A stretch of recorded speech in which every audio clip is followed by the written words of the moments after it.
Online student जल्दी से एक बार रिस्पॉन्स कर दो बेटा। ऑनलाइन स्टूडेंट आवाज आ रहा है मेरा आप लोगों को प्रॉपरली? हेलो, कितने लोग हैं ऑनलाइन में? ओके, अश्लेषा, खुशी, मंजरी, शीतल, साक्षी, इतने स्टूडेंट है। ग्रुप में लिंक सेंड हो गई ना बेटा? नहीं हुई क्या? अभी देखो, चेक करो, जस्ट वेट। लिंक शेयर हो गया है। लिंक यदि शेयर नहीं भी हो रहा है तो बेटा वो सेम लिंक रहेगा डेली का। अच्छा, लिंक शेयर हुई है बट फॉर पहुंची नहीं है। ठीक है, अभी हो जाएगी। चेक करो बेटा, ग्रुप में लिंक आई कि एक बार देख के बताओ। हो गया? ओके। मैंने पहले ही कहा हूँ आपको कि यदि लिंक नहीं मिलता है तो लास्ट लिंक से ज्वाइन कर लिया करो।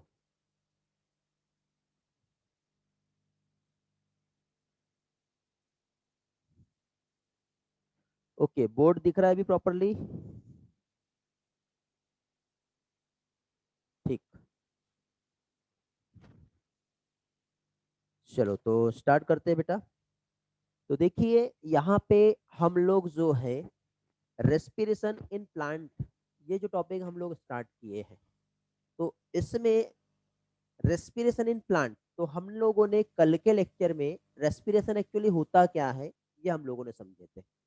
ठीक है, तो अगेन हम छोटा सा पार्ट एक बार रिवाइज करते हुए उस पोर्शन को यहाँ पर देखेंगे। मींस जैसे कि फॉर एग्जांपल हम किसी भी एक लिविंग ऑर्गेनिजम्स की हम बात करें, क्या चीज, किसी भी एक लिविंग ऑर्गेनिजम्स की हम बात करें, तो लिविंग ऑर्गेनिजम्स का जो भी लाइफ एक्टिविटी है, क्या चीज, लिविंग ऑर्गेनिजम्स का जो भी लाइफ एक्टिविटी है, उसके लिए लिविंग ऑर्गेनिजम्स की जो बेसिक नीड जो होती है, जो मेन रिक्वायरमेंट होती है, वो होती है एनर्जी। क्या होती है बेटा? एनर्जी। और एनर्जी का जो फॉर्मेशन है किसी भी एक लिविंग ऑर्गेनिजम्स में, वो कैसे होगा? तो लिविंग ऑर्गेनिजम्स में एनर्जी के फॉर्मेशन के लिए inside the living organism, inside the cell, different type की वेरियस टाइप का एक बायोकेमिकल रिएक्शन वहां पर होता है। क्या होता है? Biochemical reaction. तो ये जो बायोकेमिकल रिएक्शन जो यहाँ पे हो रही है, यदि हम इस बायोकेमिकल रिएक्शंस को हमारे बायोलॉजिकल टर्म में यदि हम समझेंगे तो क्या कहलाता है बेटा? वेरी गुड, क्या कहलाएगा ये? मेटाबॉलिज्म कहलाएगा। तो बायोकेमिकल रिएक्शन मींस क्या हो गया? ये हो गया मेटाबॉलिज्म। मींस वेरियस टाइप की, डिफरेंट टाइप की मेटाबॉलिक रिएक्शंस जो है ये हमारे इनसाइड द बॉडी ये हो रही है। ओके, तो अब यहाँ पे जो मेटाबॉलिज्म जो होता है, जिसमें कोई भी कंपोनेंट्स जो होता है या तो बिल्डअप होगा या फिर ब्रेक डाउन होगा। तो बिल्डिंग अप या फिर ब्रोकन डाउन का जो प्रोसेस जो हो रहा है, दोनों भी प्रोसेस में या तो एनर्जी कंज्यूम हो रही है या तो एनर्जी रिलीज हो रही है। समझ गए? जो इन द फॉर्म ऑफ एटीपी होता है, जैसे कि कल हम लोगों ने देखे थे। समझे? तो यहाँ पे ये जो मेटाबॉलिक रिएक्शन जो है, जिसमें या तो छोटे छोटे कंपोनेंट्स या कंपाउंड्स जो है आपस में ज्वाइन हो जाएंगे, और जब ज्वाइन हो गए तो इस तरह से कॉम्प्लेक्स जो मॉलिक्यूल है, सब्सटेंस, ये फॉर्म होगा। बेटा आपको उधर से दिख रहा है? नहीं तो आप इधर साइड आ जाओ। ठीक है, क्योंकि जब मैं राइट करूंगा तो आपको प्रॉब्लम हो सकता है। ऑनलाइन स्टूडेंट एक बार रिस्पॉन्स दो जल्दी से। ज्वाइन कर लिए सभी लोग? बोर्ड विजिबल है? ऑडियो प्रॉपर आ रहा है? क्लियर है सारी चीजें? थोड़ा तिरछा दिख रहा है मुझे यहाँ पर लिखा हुआ, ऐसे हुआ है क्या? हाँ, लाइन तिरछी होगी, हाँ।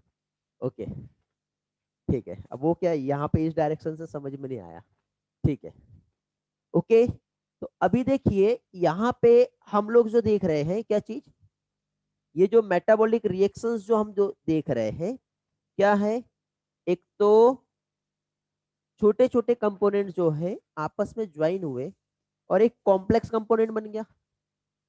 दूसरा, ये एक कॉम्प्लेक्स कंपोनेंट जो है इसका ब्रेकडाउन होगा तो वापस से एक स्मॉल मॉलिक्यूल्स जो है ये फॉर्म होता है। तो अभी मुझे बताओ बेटा, नेचर में ये प्रोसेस जो हो रहा है ये कहाँ पर हो रहा है? एग्जांपल्स बताओ कि कहाँ पर सिंपल कंपोनेंट ज्वाइन होके कॉम्प्लेक्स कंपोनेंट बना रहा है। हेलो यार, आवाज नहीं आ रही। मेरी आवाज आती है ना आप लोगों के तक के? तो आपका भी तो यहाँ तक पहुंचना चाहिए ना। आप बोल रहे हो ऐसा कि बाजू में भी आवाज नहीं आना चाहिए। यहाँ तक तो पहुंचाओ यार। हाँ आदित्य। हाँ यार, आप लोगों के नाम याद है मुझे, लेकिन चेहरे अभी थोड़े नए नए लग रहे हैं। और जो लोग ऑनलाइन आते थे और वीडियो ऑन करके रखते थे वो थोड़े बहुत पहचान में आ जाएंगे। ठीक है, तो अब धीरे धीरे सारी चीजें हो जाएगी, है ना। हाँ, तो क्या हो रहा है नेचर में, प्रोसेस कहाँ हो रही है बताओ? नहीं मालूम? चलो ये बता रहा, ये वाला बताओ कहाँ हो रहा है ऐसा? डाइजेशन। अच्छा, ठीक है, कह सकते हैं। और यार, हम रेस्पिरेशन इन प्लांट पढ़ रहे तो रेस्पिरेशन के टर्म में बताओ ना। प्लांट फिजियोलॉजी पढ़ रहे तो उसके टर्म में बताओ। हाँ, ओके। और अरे देखो, आंसर या तो गलत होंगे या सही होगा। गलत होगा तो क्या पंखे पे लटका दूंगा मैं आपको? नहीं ना। तो आंसर तो दो यार। क्योंकि देखो, अभी आप डेयर करोगे आंसर देने का तभी तो हम नीट के एग्जाम में रिस्क लेंगे ना, कि ये नहीं तो बोलेगा अरे ये आंसर सही है या गलत है, लगाए कि नहीं लगाए। तुक्का, वहां तो तुक्का लगाना आता है। अभी टेस्ट देते होंगे तो बिल्कुल नहीं आ रहा, चलो ठीक है, सर्कल ही तो फिल करना है। ठीक है, ऑप्शन ए बी सी, बस खत्म। हो रहा है कि नहीं ऐसा? तो यहाँ पर भी तो ऐसे ही करो। पढ़े हैं अभी तक के रिलेटेड सारी चीजें हमें मालूम है। ऑनलाइन स्टूडेंट रिस्पॉन्स देते जाओ, आप भी आंसर देते जाओ, आप लोग भी। Okay, good. चलो, रैली का रिस्पॉन्स मिला, बाकी लोग? ठीक है, गुड। यार, लास्ट में किसी ने सही आंसर दिया, उसका नाम नहीं लिया मैंने। कौन है ये? स्नेहल, वेरी गुड बेटा, ग्रेट। सही आंसर है उसका, रेस्पिरेशन एंड फोटोसिंथेसिस। यार सिंपल, कल ही तो पढ़े हम लोग। फोटोसिंथेसिस क्या हो रहा बताओ? CO2 थी, H2O जोड़ा, सिंपल कंपाउंड है, सिंपल बायोमोलिक्यूल है, दोनों ज्वाइन हुआ, क्या बना बताओ? ग्लूकोज बना। 66H12O6। छोटे कंपाउंड थे, जुड़ के एक बड़ा कंपाउंड बन गया। सिंपल कंपाउंड जब आपस में ज्वाइन हो रहा है और उसके बाद एक कॉम्प्लेक्स कंपाउंड का फॉर्मेशन हो रहा है, इस टर्म को क्या कहेंगे अब ये बताओ मुझे? वेरी गुड, क्या कहेंगे इसे? एनाबोलिज्म। एकदम सिंपल। तो इस प्रोसेस को क्या कहते हैं बेटा? एनाबोलिज्म। ओके, ये हो गया हमारा फर्स्ट। सेकेंड, कॉम्प्लेक्स कंपाउंड जिसका डाउन हुआ था। वेरी गुड, कैटाबोलिज्म हो गया। अब ये जो कैटाबोलिज्म जो है, इसका एग्जांपल क्या है? रेस्पिरेशन। ये क्या होगा? रेस्पिरेशन। और ये जो एग्जांपल्स यहाँ पे आ रहा है ये क्या हो गया? फोटोसिंथेसिस। ओके, तो फोटोसिंथेसिस एंड रेस्पिरेशन बोथ ये मेटाबॉलिक रिएक्शन है। ठीक है, जिसमें या तो सब्सटेंस का फॉर्मेशन हो रहा है या फिर सब्सटेंस ब्रेकडाउन हो रहा है। समझ लो, पहले लिखने के लिए टाइम दूंगा, नहीं तो आप लिखोगे और समझोगे तो लास्ट में होगा ये कि कोई काम होगा। नहीं तो आप खुद देखिए, लिखते हुए आप यहाँ पे मुझे सुनोगे तो मैं जो बोल रहा हूँ वो आप भूल जाओगे या नहीं समझ पाओगे। या फिर आपको ऐसा लगता है कि नहीं, हमारी ग्रास्पिंग पावर सर आपके जो टेंडेंसी उससे ज्यादा फास्ट है, हम लिख भी सकते, सुन भी सकते, समझ भी सकते, तो डू इट, कोई प्रॉब्लम नहीं। ठीक है, तो क्या देखे हम लोगों ने यहाँ पर? बायोकेमिकल रिएक्शन जो है जिसमें दो जो प्रोसेस हो रही है नेचर में, ठीक है, ये कैसे हो रही है। तो इसके हमने कल कंसेप्ट देखे थे, जिसमें फोटोसिंथेसिस और रेस्पिरेशन कैसे हो रहा है, और दोनों भी प्रोसेस में जो एनर्जी रिलीज हो रही है उसका यूटिलाइजेशन हम लोग कर रहे हैं, प्लांट कर रहे हैं। हम लोग जो ब्रीथिंग करते हैं बेटा, जो ब्रीथिंग जो होती है, तो उससे जो ऑक्सीजन फाइनली हमारे बॉडी में जो ग्लूकोज मॉलिक्यूल है वहां तक जो पहुंच रहा है। ओके, तो वहां तक की जो फाइनली जब गई तो उस ग्लूकोज का, ये जो ऑर्गेनिक फूड जो है उसको तोड़ना है, उसका ऑक्सीडेशन करना है। और ऑक्सीडेशन के बाद जो एनर्जी रिलीज होंगी वो रिलीज हुई energy in the form of ATP, जिसे एनर्जी का करेंसी कहते हैं। Energy currency of the cell क्या है? एटीपी। तो उसका हम यूज करके, जैसे कि फॉर एग्जांपल हमारे बॉडी का जो ट्रांसपोर्ट है, बॉडी का जो मूवमेंट है, या फिर जो भी हमारा नीड जो रिक्वायरमेंट है उसमें यूटिलाइज होगा। समझे? तो ये होता है बेटा एक प्रोसेस जिसमें कल फोटोसिंथेसिस होता कैसे एक्चुअली वो मैंने कल समझा था। रेस्पिरेशन होता क्या है एक्चुअली वो हम लोगों ने, ठीक है। तो इसमें देखिए एक आता है पल्मोनरी वेंटिलेशन, जिसको हम लोग कहते हैं ब्रीथिंग। ब्रीथिंग में सिर्फ गैसेस एक्सचेंज जो होता है वो हम ब्रीथ इन कर रहे हैं, मींस लंग्स तक के एयर जा रही है और लंग्स से बाहर आ रही है, ठीक है। तो वो ब्रीथिंग और यहाँ पे ये जो रेस्पिरेशन है दोनों अलग है, क्योंकि सिर्फ ब्रीथिंग करने से एनर्जी नहीं मिलेगी बेटा। हाँ, लेकिन हमको जिंदा रहना है, हमको लाइव रहना, तो ब्रीथिंग करना पड़ेगा। तो क्या प्लांट भी ब्रीथ करते हैं? यस। क्या प्लांट में लंग्स होते हैं? फिर ब्रीथ कैसे करते हैं? Very good. तो प्लांट में कोई स्पेशल टाइप के हमारे समान जो रेस्पिरेटरी ऑर्गन नहीं है, लेकिन तो भी प्लांट ब्रीथ करते हैं। क्वेश्चन आपके एनसीईआरटी में direct, do plant breathe? Okay. तो यहाँ पे प्लांट में यदि हम इस तरह से प्लांट का एक स्ट्रक्चर हम देखते हैं, तो प्लांट में ये जो हो गया ये स्टेम हो गया, और ये जो हो गया क्या हो गया? लीफ है। तो स्टेम और लीफ की यदि हम बात, तो लीफ में स्पेशल स्ट्रक्चर जो है एक माइन्यूट सी ओपनिंग, माइन्यूट सा जो पोर होता है, जो क्या कहलाता है बेटा? Very good. तो यहाँ पे क्या चीज? स्टोमेटा की हेल्प से क्या है? रेस्पिरेशन होगा। जो स्टेम होता है यहाँ पे एक लेंटिसेल्स करके स्ट्रक्चर होता है, जो क्यूटिकल लेयर होती है ना, वहां पे लेंटिसेल्स होती है, वो स्टोमेटा के समान ही ओपनिंग्स होती है, की हेल्प से वहां पे गैसेस एक्सचेंज होगा। सेकंड थिंग, ये जो लीफ या स्टेम, यहाँ पे इसका जो एनाटॉमिकल स्ट्रक्चर है, इसका ओरिएंटेशन कुछ ऐसा होता है कि इजिली इसमें गैसेस एक्सचेंज हो जाए। इसकी जो सेल्स जो होती है, जिसको ऑक्सीजन चाहिए, वो क्लोज टू द सरफेस होता है। क्या होता है? क्लोज टू द सरफेस, जिसकी वजह से इजिली वहां पे क्या है, एक्सचेंज हो जाए। इसमें जो सेल्स बनी है एक स्पेशल टाइप की जो सेल्स, जिसे पैरेनकाइमेटस सेल्स कहते हैं। क्या कहते हैं? यार इधर लिखूंगा तो फिर उन लोगों को नहीं दिखेगा, है ना? यहाँ जगह, हाँ। देखिए बेटा, पैरेनकाइमा सेल जो होती है, अब शायद रेड कलर दिख रहा है क्या?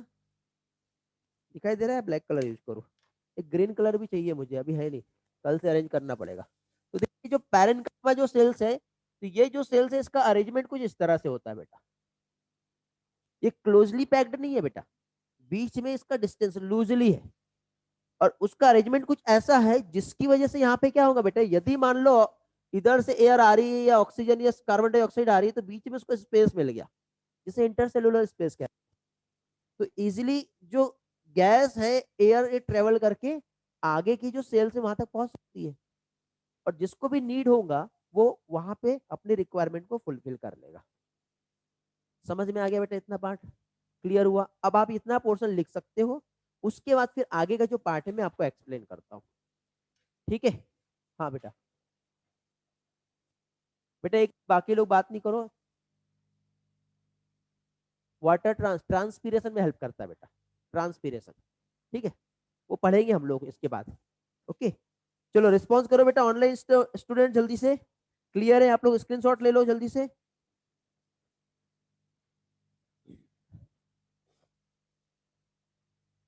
वेरी गुड, चलो सभी लोगों का रिस्पॉन्स मिल रहा है।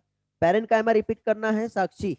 ओके बेटा, रिपीट कर दे रहा हूँ पेरेंट कायमा, जस्ट वेट, बाकी लोगों को नोट करने दो, देखते हैं फिर हम।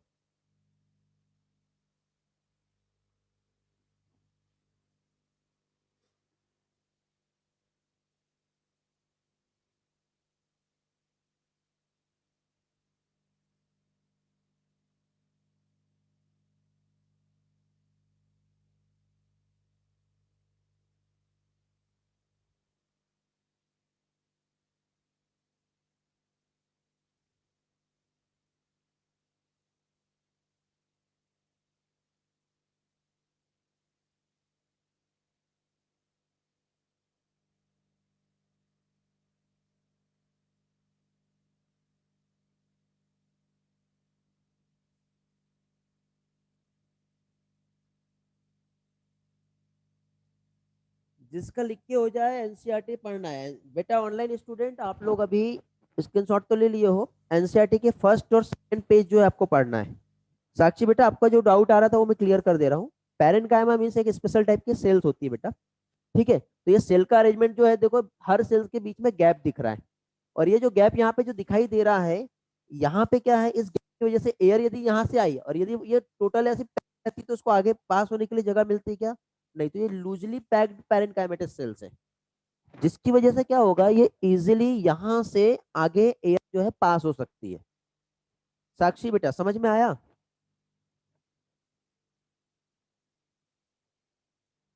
हाँ बेटा, ऑस्मोसिस डिफ्यूजन में इस चैप्टर में नहीं पढ़ेंगे बेटा खुशी, हम लोग ऑस्मोसिस और डिफ्यूजन जो है वो ट्रांसपोर्ट में पढ़ेंगे।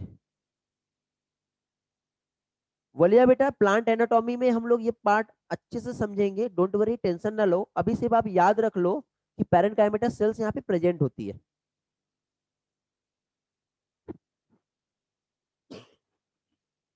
ओके, क्लियर हुआ बेटा? बोलिए यार, बहुत से स्टूडेंट अभी ऑनलाइन में ही रह रहे हैं ना, 19 स्टूडेंट है ऑनलाइन में। ओके, बोलिए यहाँ पे देखिए, जो पैरेनकाइमेटस सेल्स है, थोड़ा सा मैं आपको समझा देता हूँ क्या होता है।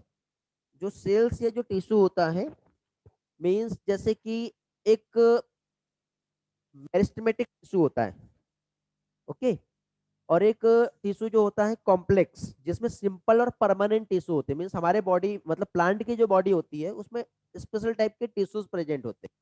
टिश्यू कैसे बनेगा? जब सेल्स आपस में वहां पे ज्वाइन होती है तो वो क्या है, टिश्यू फॉर्म करता है।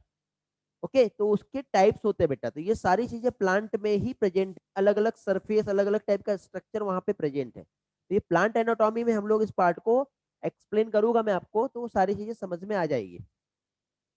बोलिए, क्लियर हुआ बेटा? हाँ बेटा, रेली रूट से भी रेस्पिरेशन होता है, निमेटोफोर प्रेजेंट होते हैं, उसकी हेल्प से रूट रेस्पायर करती है। वो वाला पार्ट प्लांट मॉर्फोलॉजी में पढ़ेंगे रेली हम लोग, दिया हुआ है हमारे सिलेबस में है वो। मॉर्फोलॉजी इन प्लांट वाला पोर्शन में हम देखेंगे।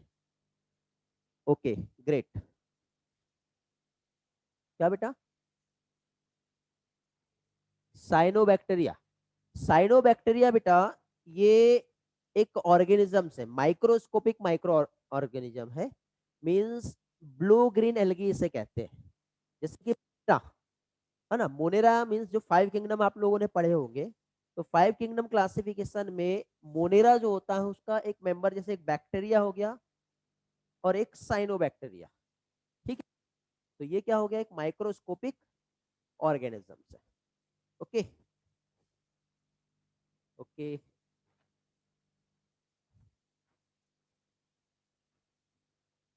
हो गया लिख के? जिसका लिख के हो गया, मैंने कहा एनसीईआरटी पढ़ना है।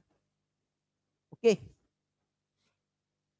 ऑनलाइन स्टूडेंट एनसीईआरटी पढ़ के हो गई आप लोगों की? फर्स्ट 2 पेज पढ़ना है आप लोगों को। इसके बाद मैंने आप लोगों को यहाँ पे ग्लाइकोलाइसिस पढ़ के आने के लिए कहा था, पढ़ लिए हो? अभी एनसीईआरटी के फर्स्ट 2 पेज पढ़ो। कुछ नहीं समझ में आ रहा होगा तो मुझसे पूछो, बाकी मैं जब स्लाइड प्रेजेंटेशन लूंगा तो उसमें मैं क्लियर करवा दूंगा, और नहीं लेता हूं तो एनसीईआरटी डिक्टेशन ले लूंगा डायरेक्टली। बट अभी हम लोग यहाँ पे ग्लाइकोलाइसिस वाला जो पोर्शन है वो हम देखेंगे। ओके, या एनसीईआरटी डिक्टेशन ले लूं, क्या करना है बोलो? लाइन टू लाइन देख ले एक बार। चलो, तो एक एनसीईआरटी दो मुझे। ऑनलाइन स्टूडेंट एनसीईआरटी लेके बैठेंगे आप लोग भी? किसी का भी दे दो थोड़ी देर के लिए, मैं लेके नहीं आया हूँ मेरे पास। आपके पास है साइड में? हाँ, लेना बेटा। ओके, हाँ, देखिए यहाँ पे रेस्पिरेशन इन प्लांट जो दिया है, पेज नंबर सभी के पास ओपन है ना वैसे? 226। Okay, online student page number 226। अभी देखिए मेरे पास स्लाइड नहीं है, इसलिए मैं एनसीईआरटी रीडिंग ले रहा हूँ। आप लोग भी एनसीईआरटी सामने रखेंगे ऑनलाइन स्टूडेंट, और ध्यान देंगे, एक एक पार्ट जो है यहाँ पे हम लोग समझेंगे। तो यहाँ पे देखिए क्या दिया बेटा, all of us breathe to live, means हम लाइव रहने के लिए ब्रीथ कर रहे हैं। But why is breathing so essential to life? पहला क्वेश्चन यहाँ पे यही होता है कि ब्रीथिंग जो है क्यों इसेंशियल होता है लाइफ के लिए, first. Second, what happen when we breathe.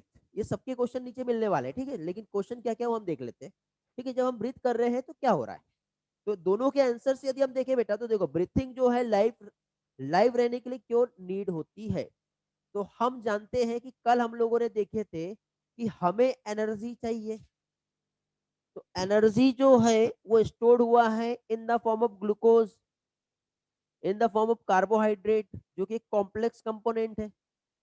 अब इस कॉम्प्लेक्स कंपोनेंट को यदि ब्रेक करना है तो उसे क्या करना पड़ेगा बेटा, ऑक्सीडाइज करना पड़ेगा। तो यहाँ पे ये जो एनर्जी जो है ये क्या हो रही है बेटा, रिलीज हो रही है। एनर्जी रिलीज जो होगी वो कब होगी, bye the oxidation of glucose या भी जो भी ऑर्गेनिक फूड है। ओके, जो भी ऑर्गेनिक फूड जो है जब इसका ऑक्सीडेशन होगा तब एनर्जी रिलीज होगी, और ये जो एनर्जी रिलीज हुई है उसका हम लोग हमारी जो एक्टिविटी है उसमें यूज कर पाएंगे। समझा? तो वहां पे दो क्वेश्चन का आंसर दिया कि हम ब्रीथ क्यों कर रहे हैं और ब्रीथिंग लाइव रहने के लिए क्या जरूरी है या नहीं है। ठीक है, तो इस क्वेश्चन का यहाँ पे आंसर मिला। ठीक है, तो इस तरह से बेटा ब्रीथिंग हमारे लिए इसेंशियल होता है। और हम ब्रीथ जब कर रहे हैं तो क्या हो रहा है, तो हम ब्रीथ जब कर रहे हैं तो बेटा पहले तो हमने ब्रीथिंग की है, तो सबसे पहले एयर जो हमारे लंग्स में पहुंचा, लंग्स से एयर हमारे ब्लड में गया, ब्लड से जो ऑक्सीजन है, एयर मीन्स ऑक्सीजन, ठीक है, ऑक्सीजन हमारे जो सेल्स को एनर्जी चाहिए। यदि मेरे इस हैंड्स को यहाँ से मार्कर को पकड़ के ऐसा ऊपर उठाना भी है तो मेरा बॉडी भी झुका था थोड़ा सा, उस बॉडी को ऐसा झुका के मुझे ऐसा जो सीधा स्ट्रेट होना पड़ा, तो इसके लिए मुझे एनर्जी लगी।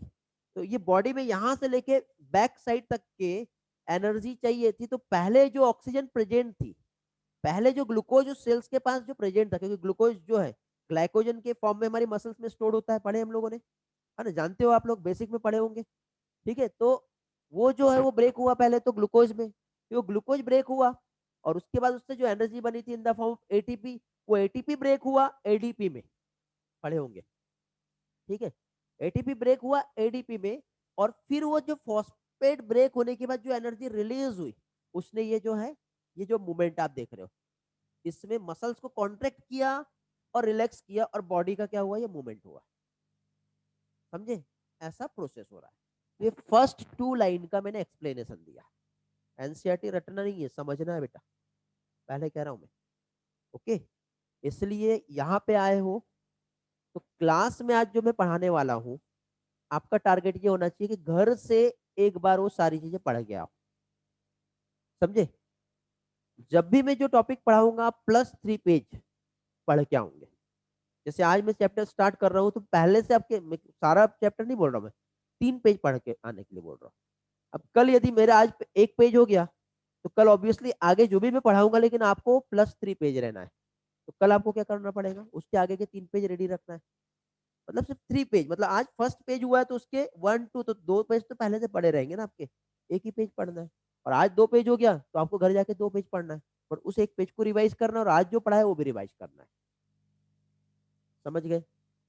ऐसा आप करोगे तो आपको एनसीईआरटी का एक एक लाइन याद रहेगा, और एग्जाम में हमें जो नीट का जो एग्जाम आप दोगे 2022 में, आने वाला एनसीईआरटी ही है। तो हमको फोकस करना है एनसीईआरटी, क्योंकि यदि मैंने क्लास लिया और लेक्चर होने के बाद एनसीईआरटी आपको समझी है, मीन्स आपके लिए हर चीज परफेक्ट है। ओके, क्योंकि कंसेप्ट तो मैं यहाँ पे इस तरह से समझाने वाला हूँ आपको, लेकिन इसके अलावा एनसीईआरटी भी हम देखेंगे। अब स्लाइड रहती तो स्लाइड में डायग्राम रहता साइड में और उसका एक्सप्लेनेशन रहता, जैसे हम ऑनलाइन में देख रहे थे, है ना। अब फिलहाल नहीं है तो क्या कर रहे हैं हम, एनसीईआरटी है ना हमारे पास, ऑप्शन है। ठीक है, पिक्चर्स डायग्राम में बताऊंगा आपको बाद में। ठीक है, तो चलो आगे बढ़ते हैं।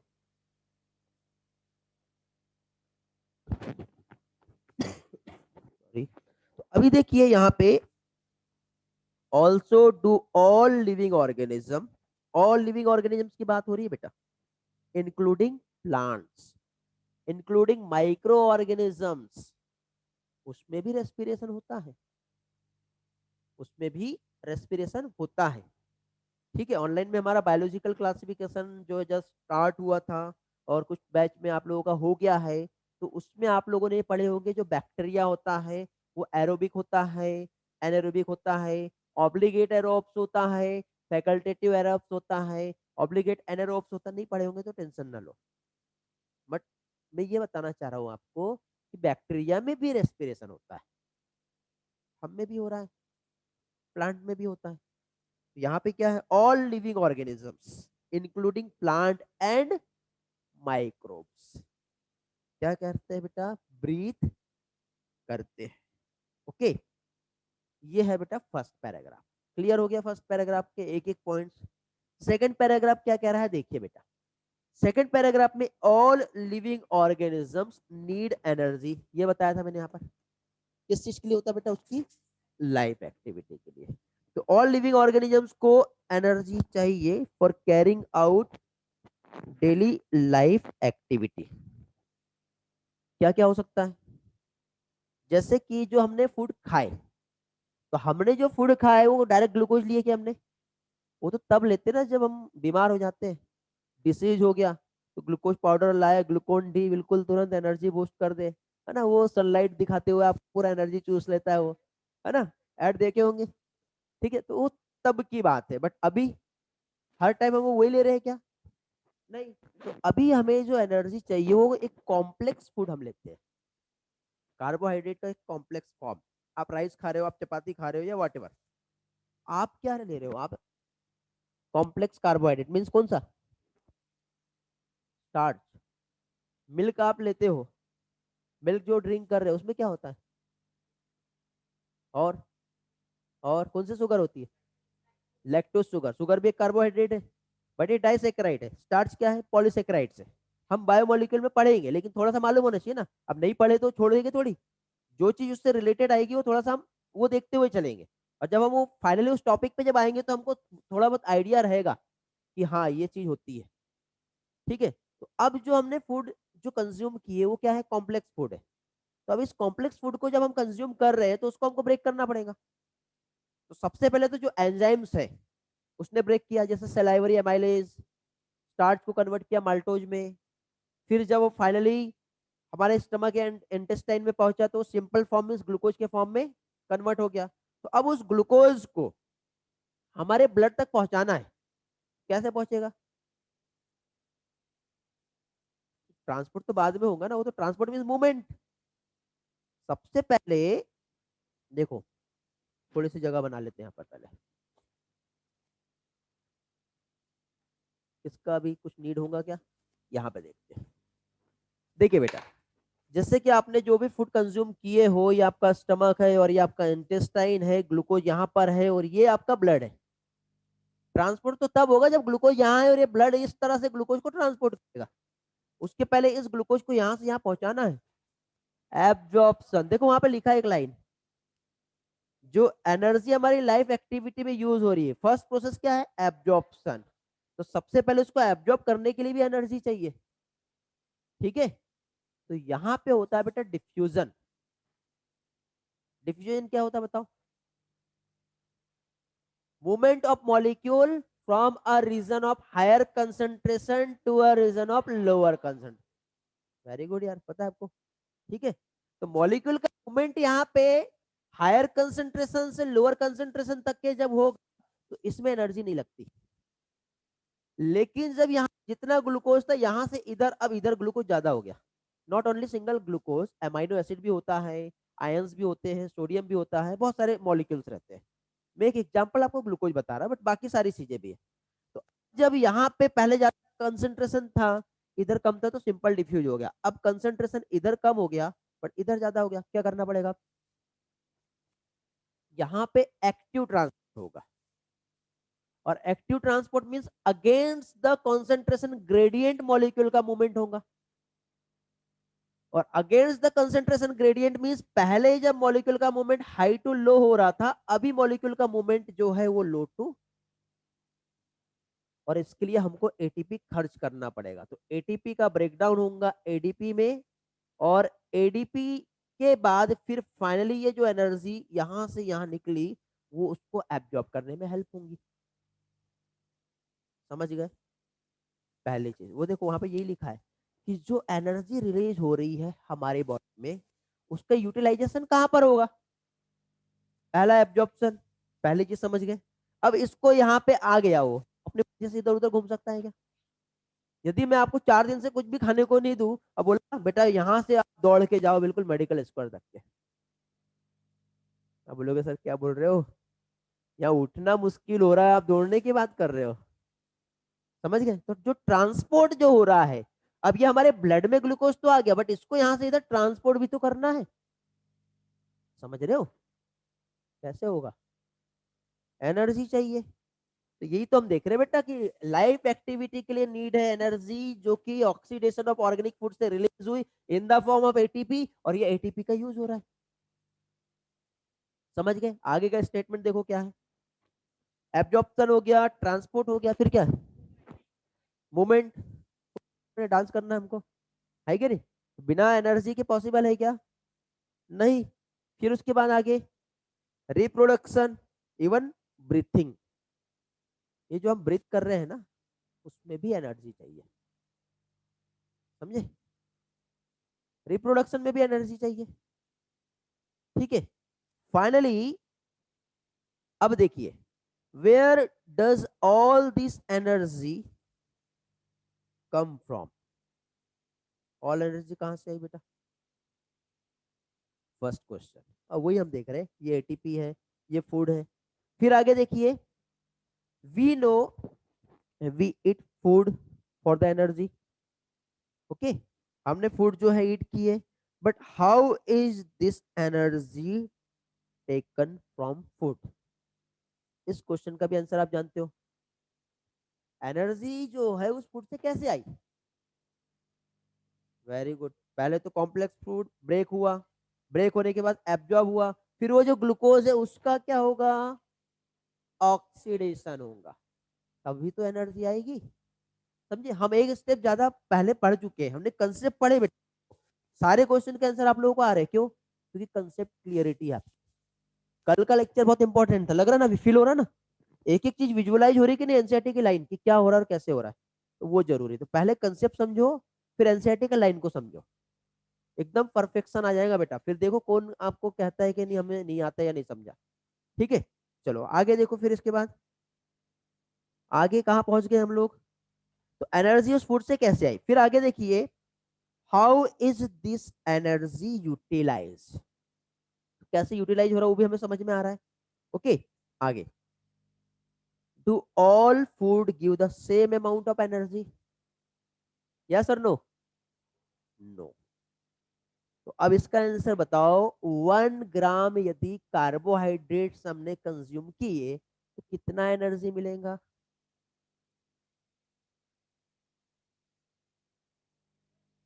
4 किलो कैलोरी एनर्जी। चलो कुछ तो आंसर मिले। हमने ये थोड़ी बोला 100 किलो कैलोरी एनर्जी। हाँ, फिर तो रॉकेट बन जाते हैं, है कि नहीं? होता है ना? हाँ, तो ऐसा नहीं है, तो हम रिलेटेड उसके आसपास तो आंसर दे रहे हैं ना।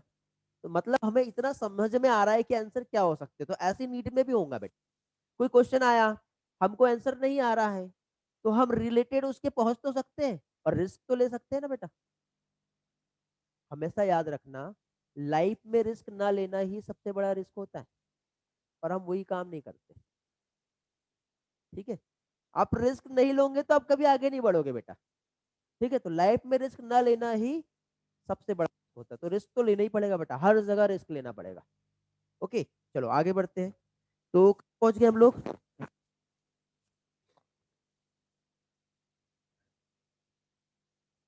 हाँ, एनर्जी कैसे यूज हुई, हाँ। तो हाँ, हम डिस्कस कर रहे थे कितना एनर्जी किससे मिलता है।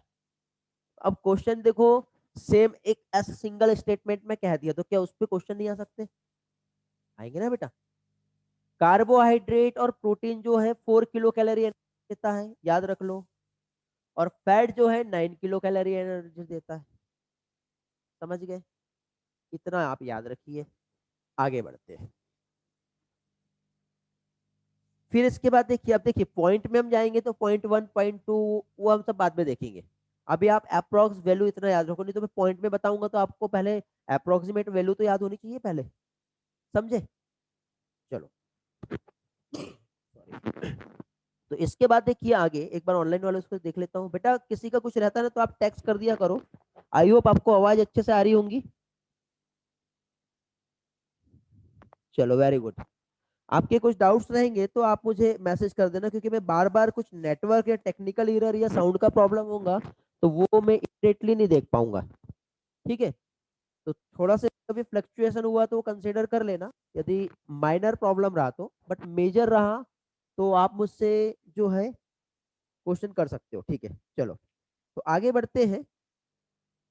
और नेक्स्ट क्वेश्चन जो है क्या दिया है बेटा, कहाँ पहुंच गए हम लोग, सेम अमाउंट है ना। तो डू प्लांट इट,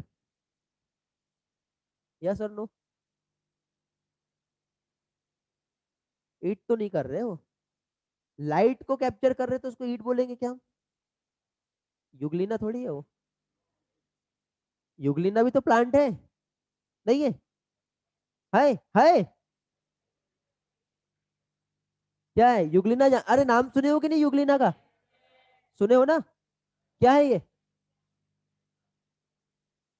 प्रोटोजोआ है। अरे batch one batch two biological classification हुआ है? अरे पढ़े हो ना आप तो, आंसर दो 3 4 5 का। चलो चलता है, समझ में आता है, उनका नहीं हुआ, आप लोगों का तो हुआ है। युगलिना क्या है, प्रोटिस्ट है, प्रोटोजोआ है। तो युगलिना जो है बेटा वो प्लांट के समान भी होता है और एनिमल के समान भी होता है, means connecting link between plant and animal. यदि उसको लाइट मिल रहा है तो फोटोसिंथेसिस करेगा, तो प्लांट के समान हो गया वो। लाइट नहीं मिल रहा है तो मर जाएगा क्या? वो फूड कैप्चर कर सकता है, हेटरोट्रॉपिक नेचर का भी होता है फिर वो। ठीक, चलो तो अब वो युगलिना तो एक अलग बात होगी, वो एक एक्सेप्शन हो गया हमारा। लेकिन यदि हम उसके अलावा बात करें सारे प्लांट की, तो क्या वो ईट कर रहे हैं क्या? नहीं। तो फिर प्लांट में एनर्जी कैसे आ रही है? तो ये हम लोग रेस्पिरेशन के अलावा फोटोसिंथेसिस में डिटेल में पढ़ेंगे। कल कंसेप्ट देख लिए प्लांट में एनर्जी कैसे आई, समझे बेटा। वो लाइट आया था, फिर ग्रेना था, फिर स्ट्रोमा हमने देखे, फिर एटीपी बना, फिर ग्लूकोज बना, फिर स्टोर्ड हो गया इन द फॉर्म ऑफ स्टार्च। पढ़ लिए ना हमने, कंसेप्ट देखे। उस एक लाइन को समझाने के लिए उतना सारा हम लोगों को समझना जरूरी था बेटा, वो हम लोग कल देख चुके हैं। ओके, कल जो लोग नहीं थे शायद रिकॉर्ड मैंने यूट्यूब पे पोस्ट हो गई थी और आपको लिंक भी मिल गया था। ठीक है, तो लिंक भी मिल गया होगा तो अच्छी बात है, और नहीं मिला है तो ओके। हाँ, और एक और चीज, कभी कभी लिंक पोस्ट यदि हो जाए तो वो जो यूट्यूब चैनल है उसको सब्सक्राइब करके बेल आइकन को प्रेस कर लेना, क्योंकि कभी कभी ऐसा होता है कि मैं लिंक पोस्ट नहीं करता हूँ। ओके, तो नोटिफिकेशन आ जाएगा। या फिर वो भी नहीं करना है तो कोई टेंशन नहीं, मत करो सब्सक्राइब, यदि आपको मालूम है कि आज क्लास हुआ है। अरे ठीक है ना। नहीं तो आपको लगेगा सर अपनी मार्केटिंग कर रहे थे, बेटा ऐसा कुछ नहीं है। मैं हर साल अपने वीडियो डिलीट कर देता हूँ फिर, ठीक है?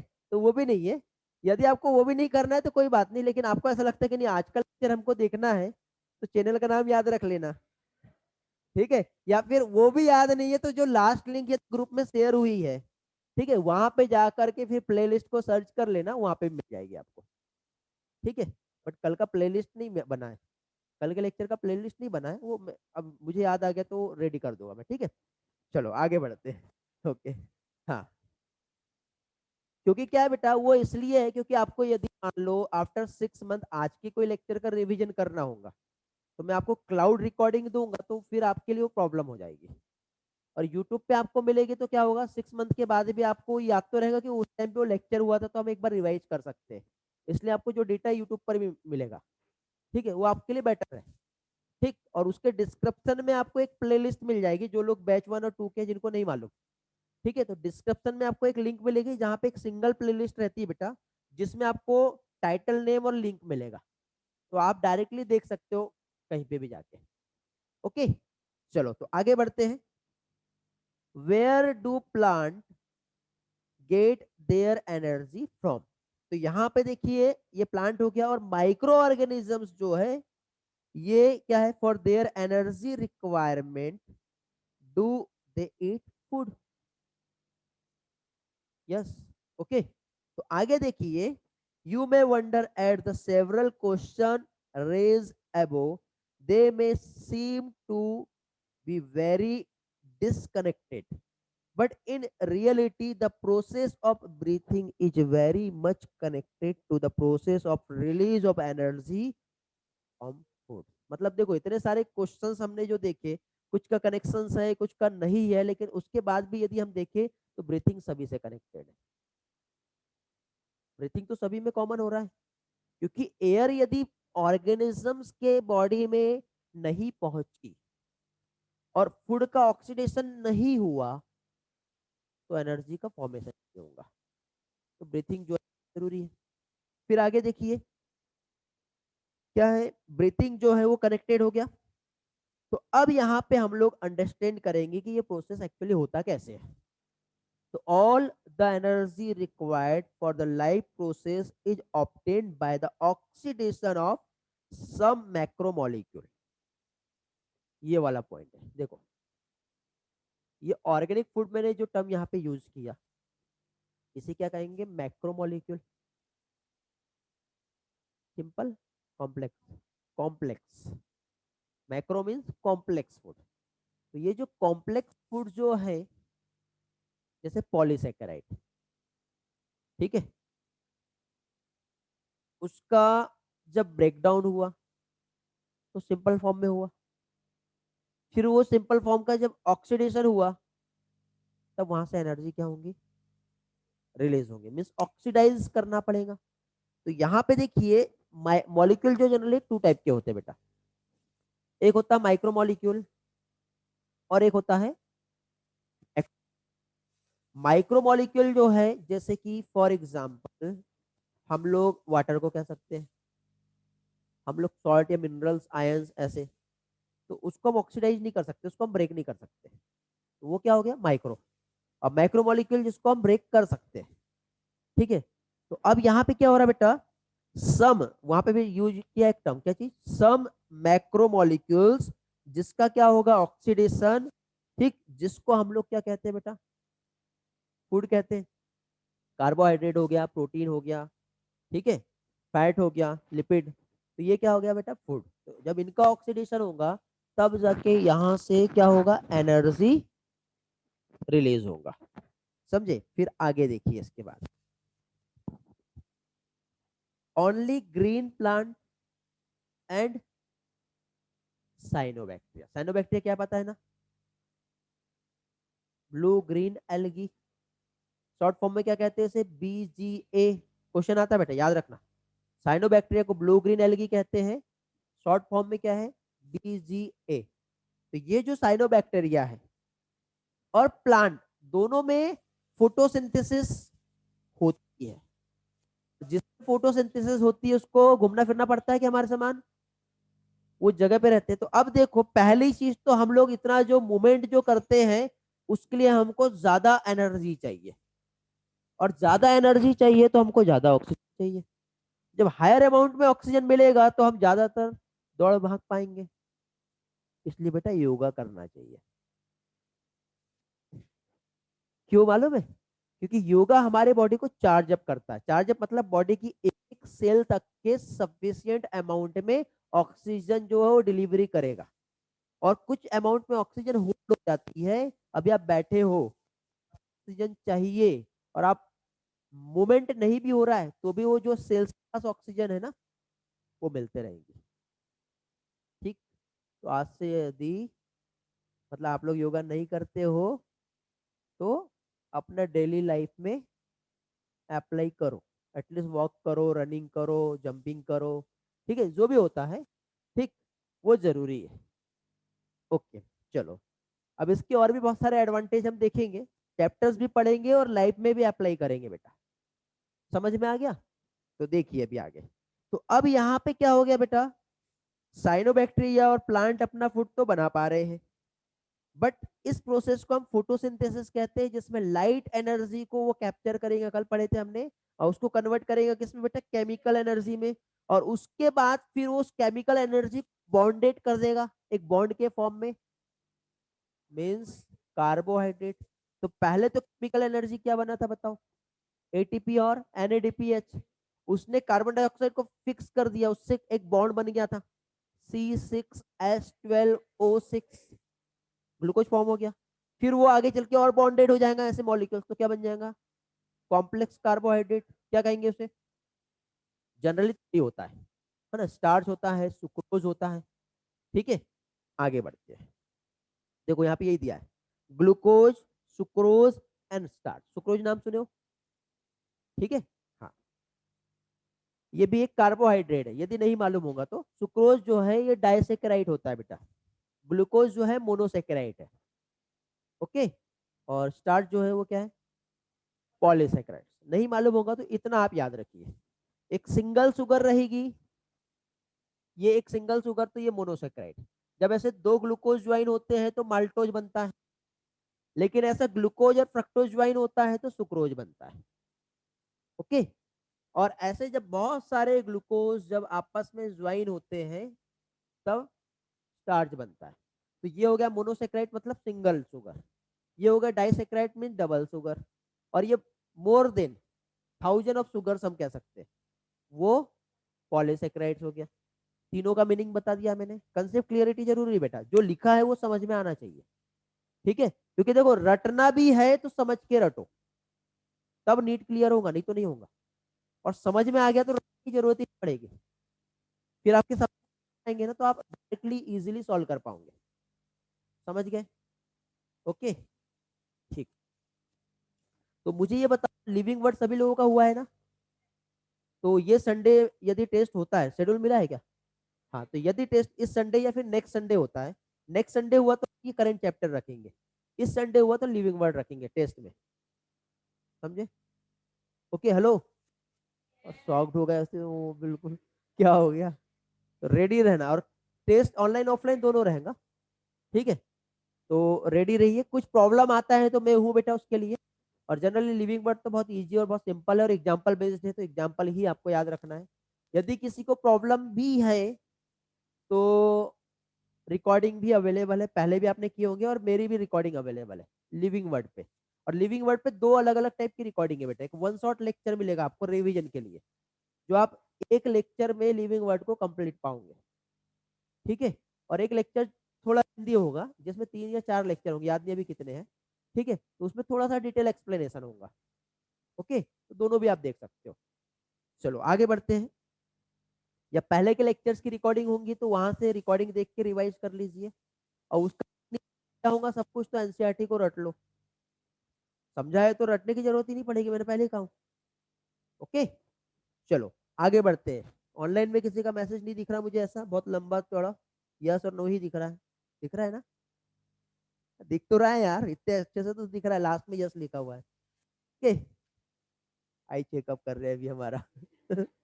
हाँ चलो, पालक खाना चालू कर दो फिर। ओके, पालक जानते हो ना? हाँ, और विटामिन ए का डोज लेना चालू कर दो। ऐसा नहीं मेडिसिन शॉप गए और विटामिन ए। ठीक है, फैट सॉल्युबल विटामिन बेटा ज्यादा नहीं लेना। ओके, चलो तो आगे बढ़ते हैं। तो इसके बाद देखिए क्या है, कहाँ पहुंचे हम।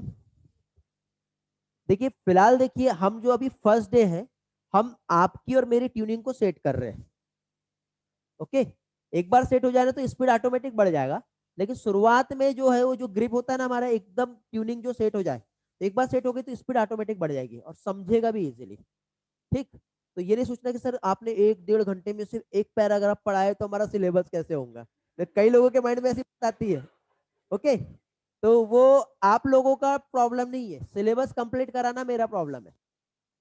ठीक है, आपका प्रॉब्लम सिर्फ ये है कि समझ में आना चाहिए, नहीं आ रहा है तो आप मुझसे पूछिए। ओके, ठीक है, बड़े आगे।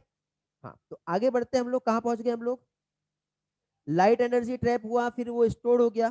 तो अब देखो, we must remember that in green plant too, not all cells tissue and organ. ठीक है, क्या चीज, क्या बोला यहाँ पे? ग्रीन प्लांट जो होता है, मतलब प्लांट में फोटोसिंथेसिस हर जगह हो रही है क्या? नहीं, जो ग्रीन पार्ट जो होता है ना प्लांट का, जैसे लीफ नहीं होती है प्लांट में, प्रॉपरली डेवलप नहीं हुआ होता, तो स्टेम में भी फोटोसिंथेसिस होती है। ओके, तो green part of the plant, जहां पे क्लोरोप्लास्ट अवेलेबल है, जिसके पास कैपेसिटी है कि कि वो लाइट एनर्जी को ट्रैप कर सके, वहां पर ही फोटोसिंथेसिस होगा। समझ गए? तो आगे इसके बाद देखो क्या दिया है, तो photosynthesis only cells containing chloroplast that are most often located in the superficial layer, क्योंकि वो डीपली यदि रहा, डीपली और सुपरफिशियल समझ में आ रहा है ना, अपर साइड में यदि लेयर पे रहा तो इजीली लाइट को वो कैप्चर कर सकता है। यदि अंदर साइड उसको ऐसा बैठा दिया और ऊपर बहुत सारे ऑर्गेनेल्स यदि रहे तो लाइट पहुंच पाएंगी क्या वहां पर? नहीं। तो क्लोरोप्लास्ट जो कैसा है बेटा, सुपर, वेरी वेरी इंपॉर्टेंट, क्या टर्म याद कर लो, क्या लिखा, सुपरफिशियल लेयर। ये क्वेश्चन पूछा जा सकता है बेटा कि क्लोरोप्लास्ट जो है वो कहां पर लोकेटेड होता है। ठीक है, वैसे तो एनसीईआरटी का हर एक स्टेटमेंट, हर एक लाइन एमसीक्यू है, मैं पहले बता रहा हूं आपको। ओके, लेकिन कैसे क्वेश्चंस आ सकते हैं, हम कहाँ कंफ्यूज हो सकते हैं, तो ऐसी चीजें हमें याद रखनी है। इसके बाद आगे बढ़ते हैं। तो अभी देखिए, क्या green part all other organs tissue and cells that are non green, उन्हें क्या चाहिए, फूड चाहिए, क्योंकि ग्रीन पार्ट में तो फोटोसिंथेसिस हो गई। तो कल मैंने आप लोगों को एक बहुत बड़ा सा सेल्स यहाँ पे ऐसा जो है ड्रॉ किया था, अभी किसकी जरूरत नहीं है, अब सभी क्लीन कर लेते हैं वैसे।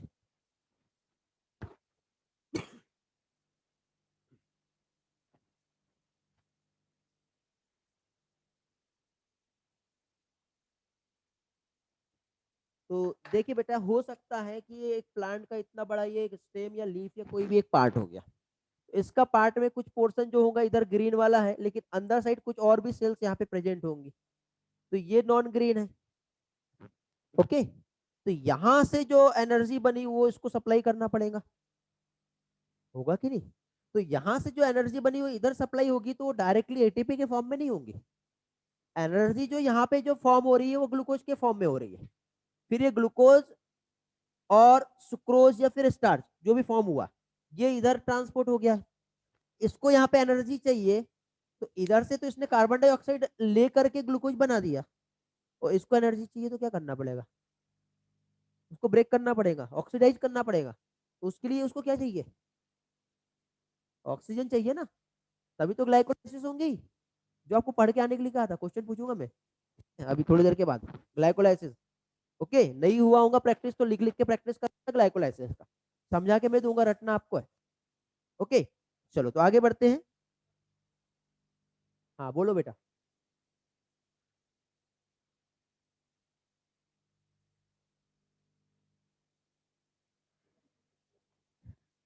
देखिए बेटा, एक्वेटिक प्लांट जो है, ठीक है, यदि वो डीपली है, ठीक है, डीपली है, तो कम अमाउंट में उसके पास लाइट जा रहा है, तो उसका जो बायोमास है, जो प्रोडक्टिविटी है वो बहुत कम है। लेकिन जो सुपरफिशियल उसके पास लाइट जा रहा है, ठीक। और जनरली एक्वेटिक प्लांट जैसे एल्गी की भी हम बात करें, और प्रॉपर यदि लाइट मिल रहा है उसको, और प्रॉपर वहां पे न्यूट्रिएंट्स मिल रहा है, तो एल्गल ब्लूम्स बन जाता है, यूट्रोफिकेशन होता है, देखना आप वहां पर। ठीक है, इकोर्निया हम देखते हैं, जलकुंभी बोलते हैं जिसको, वाटर हाइसियांथ। ठीक है, तो उसमें भी तो फोटोसिंथेसिस हो ही रहा है, रैपिडली ग्रो कर रहा है। हाँ बोलो।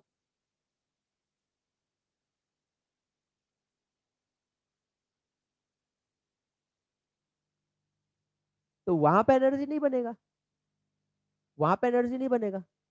आप किसी भी एक प्लांट को, ठीक है, किसी भी एक प्लांट को आप एक बंद कमरे में रख दो और उसको प्रॉपर पानी देते रहो, वो सरवाइव कर पाएगा क्या?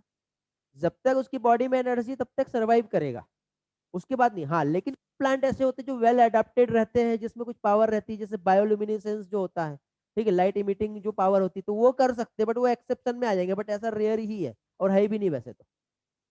ठीक है, तो प्लांट को तो चाहिए लाइट, प्लांट को चाहिए कार्बन डाइऑक्साइड, तब जाके वो फूड बना पाएगा। ये चीज हम एक्सपेरिमेंट और डेमोन्स्ट्रेशन पढ़ेंगे बेटा। एक एंजलमैन का एक्सपेरिमेंट है, प्रिस्टले का एक्सपेरिमेंट है, ठीक है, जूलियन वॉन्सेक का एक्सपेरिमेंट है, आपकी ये फोटोसिंथेसिस वाले चैप्टर में दिया हुआ है। तो हम लोग एक्सपेरिमेंट देखेंगे कि साइंटिस्ट एक्सपेरिमेंटली प्रूफ करके दिया हमको, हम फोटोसिंथेसिस पढ़ेंगे। ओके, अभी हम लोग यहाँ पे रेस्पिरेशन पढ़ रहे हैं, तो हम जो एनर्जी बन गई है, तो वो बाकी जो नॉन ग्रीन सेल्स है वहां तक के कैसे जा रही है, वो कैसे यूटिलाइज हो रहा है, हम वो देख रहे हैं। समझ गए? चलो आगे बढ़ते हैं। तो अभी देखिए इसके बाद क्या हो गया बेटा, जो नॉन ग्रीन सेल्स है उसको फूड चाहिए, और फूड का ऑक्सीडेशन के लिए ऑक्सीजन भी चाहिए। ठीक है, तो फूड का यहाँ पे क्या होगा बेटा, ट्रांसलोकेशन होगा ऑल नॉन ग्रीन पार्ट पे, और एनिमल्स हम लोग उस प्लांट पे डिपेंडेंट है। ठीक है, मीन हम लोग क्या है, हेटरोट्रॉप्स है, तो हमको तो एनर्जी जो चाहिए तो डायरेक्टली क्या होगा बेटा, प्लांट से लेंगे, मीन हर्बीवोर्स कह लो, या इनडायरेक्टली हम कहेंगे तो क्या चीज, कार्निवोर्स कह लो। समझता ना बेटा, हर्बीवोर्स क्या होता है जो, और कार्निवोर्स जो, दोनों को भी। ओके हाँ। फिर सेप्रोफाइट, जैसे फंजाई, क्या करेगा ये, डिकम्पोज करेगा ना, डिकेइंग द लीफ, और उसको बिल्कुल वहां पे क्या होगा, वो सब्सटेंस को बिल्कुल क्या है, पाउडर के फॉर्म में कन्वर्ट करता है, मीन्स वो एक्स्ट्रा सेलुलर एंजाइम सीक्रेट करता है, जिससे सब्सटेंस पूरा ब्रेक हो जाता है, फिर उसको वो एब्जॉर्ब कर लेता है। ऐसा होता है, जिसे डिकम्पोजिशन कहते हैं। तो वो क्या हो गया, सेप्रोफाइटिक हो गया। ठीक है, तो सेप्रोफाइटिक लाइक फंजाई जो है, ये डिपेंड होता है किस पे, डेड एंड डिकेइंग मैटर। फिर what is important to recognise is that ultimately all the food that is required for life process come from photosynthesis। Okay, क्या कहा है यहाँ पे, कि यहाँ पे अल्टीमेटली जो फूड जो है वो तो फोटोसिंथेसिस से बना, फिर उसके बाद उसका क्या होने वाला है बेटा, रेस्पिरेशन होने वाला है। तो इस रेस्पिरेशन को कहते हैं सेलुलर रेस्पिरेशन, जो हम इस चैप्टर में पढ़ने वाले हैं। ठीक है, और सेलुलर रेस्पिरेशन में क्या होगा बेटा, सेल्स में ऑक्सीजन जाएगी, और फूड का कंप्लीट ऑक्सीडेशन होगा, जिससे क्या बनेगा, एटीपी बनेगा, और एटीपी को फिर क्या है, यूटिलाइजेशन हो पाएगा, हम लोग या फिर प्लांट यूज कर पाएंगे। तो आगे देखिए, ये क्या कहलाता है, सेलुलर रेस्पिरेशन मींस एक मैकेनिज्म जिसमें फूड मटेरियल का ब्रेकडाउन हुआ विद इन द सेल, जिससे रिलीज हुआ एनर्जी, और वो एनर्जी जो है, जो एनर्जी रिलीज हुआ उसको ट्रैप कर लिया गया। किस फॉर्म में ट्रैप हुआ बेटा, एटीपी के फॉर्म में क्या होगा, ये ट्रैप होगा। एक और पैराग्राफ देख लेते हैं, फिर हम वापस इधर आते हैं। ठीक, तो नेक्स्ट पैराग्राफ में देखिए क्या दिया है, photosynthesis of course take place within the chloroplast where the breakdown of complex molecule to yield energy takes place in the cytoplasm and mitochondria. याद है कल समझाया था मैंने, कल जितना भी कंसेप्ट समझाया उसका आज मैं डिक्टेशन ले ले रहा हूँ, क्योंकि कल समझा हुआ वो तो वो माइंड में भी हमारे है, तो हम उसका थ्योरी भी पढ़ लेंगे तो एकदम परफेक्ट हो जाएगा। तो कल ये सारा चीज जितना भी था कल समझाया हूँ मैंने, अभी फील हो रहा ना कि एक एक चीज जो हमने कंसेप्ट में पढ़े हैं वो सारी चीजें हमको लाइन में मिल रहा है। ठीक है, तो कंसेप्ट एक अलग चीज होती है बेटा, और थ्योरी अलग चीज, और दोनों का यदि कॉम्बिनेशन बन गया तो हमारा प्रिपरेशन बहुत बेस्ट हो जाएगा। ओके, चलो आगे देखते हैं। तो यहाँ पे हम लोगों ने क्या देख लिए थे, यहाँ पे हम लोगों ने इस तरह से सेल बनाए थे, इधर क्लोरोप्लास्ट था, इधर माइटोकॉन्ड्रिया था, और उसके बाद यहाँ पे साइटोप्लाज्म था। साइटोप्लाज्म में हमने क्या देखे थे, ग्लाइकोलाइसिस देखे थे, याद है। क्लोरोप्लास्ट में हमने क्या देखे थे, फोटोसिंथेसिस। फिर इधर से यहाँ पे माइटोकॉन्ड्रिया के मैट्रिक्स में हमने क्या देखे थे, माइटोकॉन्ड्रिया के मैट्रिक्स में क्या होता है, क्रेब्स साइकिल। देखो सेलुलर रेस्पिरेशन पढ़े थे हमने, एक काम करते थोड़ा सा बोर्ड और क्लीन कर लेते हैं, बहुत गंदा हो गया है ना, बहुत ज्यादा। हाँ, तो अभी देखिए यहाँ पे सेलुलर रेस्पिरेशन जो हो रहा है,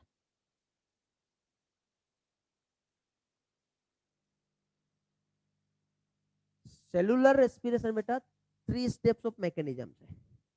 क्या है, 3 स्टेप्स ऑफ मैकेनिज्म, जिसमें नंबर 1 आता है जिसे कहते हैं, वेरी गुड, सेकंड जो आता है उसे कहते हैं TCA। का फुल फॉर्म क्या होता है, कितने कार्बोक्सिलिक, 3।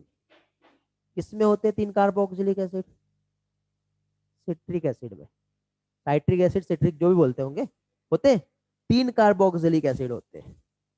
ओके, इसलिए उसे क्या कहते हैं, एक कार्बोक्सिलिक एसिड साइकिल। तो ये टीसीए का full form try carboxylic acid होता है, और ट्राई कार्बोक्सिलिक एसिड मींस क्या होता है, साइट्रिक एसिड होता है। ओके, और इसको जो डिस्कवर्ड किया था किसने किया था, हैंस क्रेब ने किया था, इसलिए इसे क्या कहते हैं बेटा, ये नेम है, याद रखना। सेलुलर रेस्पिरेशन का फर्स्ट स्टेप क्या है, जो कहां पे हो रहा है, अरे ग्लाइकोलाइसिस माइटोकॉन्ड्रिया में होगा क्या? साइटोप्लाज्म में होता है। टीसीए कहाँ होता है? माइटोकॉन्ड्रिया में कहाँ होता है? मैट्रिक्स में। और इसके बाद थर्ड क्या था? ईटीएस या ईटीसी बोलते हैं इसे, इलेक्ट्रॉन ट्रांसपोर्ट चेन या फिर इलेक्ट्रॉन ट्रांसपोर्ट सिस्टम। कहाँ होता है ये? माइटोकॉन्ड्रिया में कहाँ होगा? इनर में। इनर माइटोकॉन्ड्रिया, जहां पर होता है इलेक्ट्रॉन ट्रांसपोर्ट सिस्टम। अब वो मेम्ब्रेन में कहाँ होता है, कैसे होता है, हम पढ़ेंगे आगे। ठीक है, तो ये 3 स्टेप्स ऑफ मैकेनिज्म से सेलुलर रेस्पिरेशन की जो हम लोगों को इस चैप्टर में स्टडी करना है। ठीक है, ये पॉइंट नोट कर लो।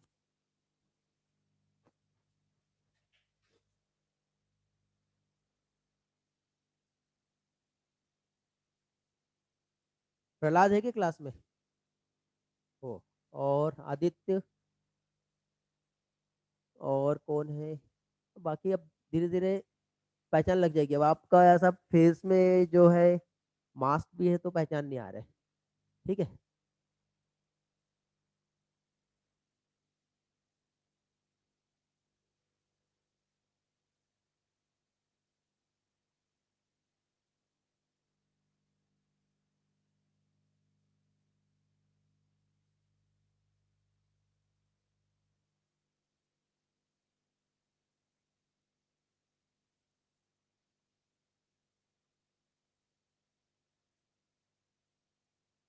ओके, ऑनलाइन स्टूडेंट कुछ प्रॉब्लम है आपको, या एवरीथिंग इज क्लियर? रिस्पॉन्स कर देंगे जल्दी से। कुछ पूछना होगा तो आप पूछ सकते हैं। अदिति बेटा, कौन सा शेड्यूल नहीं मिला आपको? अच्छा, वो वाला, ठीक है। रैली का रिस्पॉन्स मिला था, अदिति का, साक्षी। ठीक है, चलो ग्रेट। हाँ, साइट्रिक एसिड, सिट्रिक एसिड, वो प्रोनाउंसिएशन है वो, तो सेम सेम है ना, अलग नहीं है। प्रोनाउंसिएशन क्या, कुछ लोग इसे सिट्रिक एसिड पढ़ते हैं, कुछ लोग साइट्रिक एसिड पढ़ते हैं। ओके, वो एक ही चीज है। सिट्रस, सिट्रस, वो भी है उसका अलग, मतलब है वो एक ही चीज है सारी चीज। ठीक है, जनरली वो लेमन के जूस जो होता है ना उसके लिए यूज होता है। ठीक है, उसमें भी वही होता है। हाँ, चलो आगे बढ़े। हेलो, आगे देखिए क्या। तो यहाँ पे अभी हम लोगों ने बेटा 3 स्टेप्स ऑफ मैकेनिज्म देखे, कहाँ कहाँ पे होती है। पहली चीज ये याद रखना, डायरेक्टली क्वेश्चन आता है बेटा नीट में। ग्लाइकोलाइसिस कहाँ पे होता है, ये पूछा जाएगा। ठीक है, माइटोकॉन्ड्रिया के मैट्रिक्स में क्या होता है, ये पूछा जाएगा। या इलेक्ट्रॉन ट्रांसपोर्ट सिस्टम जो है वो कहाँ पे होता है, ये पूछा जाएगा। तो ये आप लोगों को याद रखना है। हम लोग आगे पढ़ेंगे तो और अच्छे से क्लियर हो जाएगा। तो आगे का एक पैराग्राफ है, जल्दी से कंप्लीट कर लेते हो पहले तो। ठीक है, तो देखिए अभी कहाँ पहुंचे हम लोग। फोटोसिंथेसिस जो है वो क्लोरोप्लास्ट में हो रहा है, फिर breakdown of molecule to yield energy takes place in the cytoplasm and in the mitochondria also only in, मतलब प्लांट में जो हो रहा है, तो वो वहां पे यूकेरियोट्स बोला है। तो यूकेरियोट्स मींस प्लांट भी आ गया और हम लोग मींस एनिमल भी आ गए। समझे? प्रोकैरियोट्स में टाइप का मैकेनिज्म नहीं होगा। ओके, तो प्रोकैरियोट्स हमारे सिलेबस में नहीं है, तो ज्यादा माथा पच्ची नहीं करना है, ज्यादा दिमाग नहीं लगाना। ठीक, हमें जो दिया वो पहले पढ़ते, क्योंकि पहले ये तो आना चाहिए। ये तो बीच में हम ट्विस्ट करके कहीं और पहुंच गए और प्रोकैरियोट्स में कैसे होता है वो पढ़ने लगे, तो ट्रैक चेंज हो जाएगा बेटा। तो वो नीड नहीं है। तो एग्जाम पॉइंट ऑफ व्यू को जितना जरूरी है उसके अकॉर्डिंग हम फोकस करते हैं और वो हम पढ़ते हैं। ठीक है, क्लियर हो रहा है ना? तो आगे देखिए यहाँ पे क्या हो रहा है। तो यहाँ पे जो कार्बन एंड कार्बन के बीच में जो बॉन्ड बना हुआ है उसका ब्रेक होगा, मीन्स कॉम्प्लेक्स कंपाउंड का ऑक्सीडेशन होता है। कहाँ पे? Within the cell. तो सेल के अंदर ऑक्सीडेशन होगा, तो इससे एनर्जी रिलीज होंगी। तो जो एनर्जी रिलीज होंगी, अमाउंट ऑफ एनर्जी, इस फिनोमिना को क्या कहेंगे? कौन सा रेस्पिरेशन कहेंगे? Cellular respiration. नहीं तो यहाँ पे भी क्वेश्चन ट्विस्ट करेंगे, फिर आपसे पूछेंगे क्या कहते हैं, तो आपको मालूम होना चाहिए। ठीक है, तो अब यहाँ पे देखिए, the compound that are oxidise during this process, उस सबस्ट्रेट को क्या कहेंगे? Respiratory substrate. एग्जाम में बेटा एक बहुत ही ज्यादा कॉमन क्वेश्चन है जो एग्जाम में पूछा जाता है, मोस्ट कॉमन रेस्पिरेटरी सबस्ट्रेट कौन सा होता है? ठीक है, तो glucose are the most common respiratory substrate, या फिर मेन रेस्पिरेटरी सबस्ट्रेट क्या है, तो ग्लूकोज है। ये याद रखना बेटा, समझे? तो ये भी वही साइड में नोट करके रख लो। ये क्वेश्चन पूछा जाता है कि मेन या फिर मोस्ट कॉमन रेस्पिरेटरी सबस्ट्रेट क्या है, ग्लूकोज है। हो गया नोट करके? ओके, ऐसा कोई जिसने नहीं लिखा हो, ऐसा कोई जिसको अभी तक के जो समझाया वो नहीं समझा हो? सारी चीजें क्लियर है बेटा? क्योंकि मैं ये चाहता हूं कि हर एक स्टूडेंट का एक एक पॉइंट क्लियर होना चाहिए। कुछ नहीं समझा है तो आपकी रिस्पॉन्सिबिलिटी, आप अभी पूछ लो मुझसे, ठीक है, कि सर वो पार्ट नहीं समझा है, फिर से रिवाइज करा दो। मैं आपको रिवाइज कराऊंगा, लेकिन समझ में आना चाहिए। ओके, चलो आगे देखते फिर।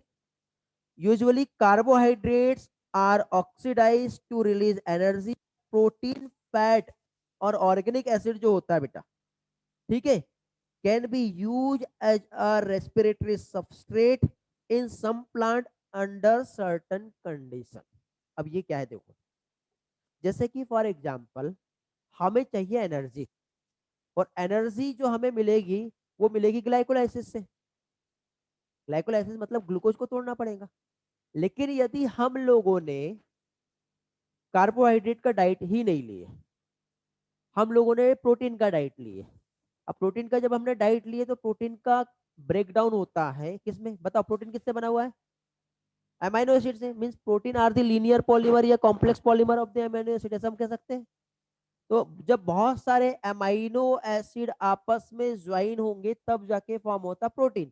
तो अल्टीमेटली जब प्रोटीन का जब ब्रेकडाउन हुआ, तो प्रोटीन का ब्रेकडाउन हुआ तो फॉर्म हुआ अमाइनो एसिड। तो अभी हमको एनर्जी चाहिए और ग्लूकोज का डाइट हमने नहीं लिए तो क्या होगा मालूम है, ये जो अमाइनो एसिड है ये कन्वर्ट हो जाती है न्यू शुगर में। अमाइनो एसिड का कन्वर्सन होता है बेटा शुगर में। मीन्स इसे हम कहेंगे non carbohydrate substrate.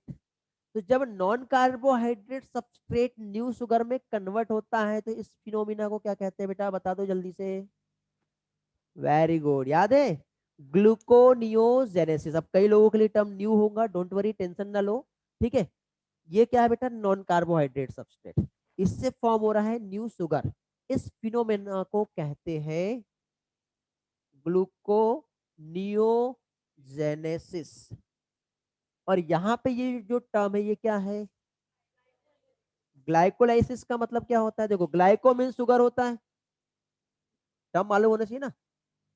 Glyco means क्या होता है, शुगर।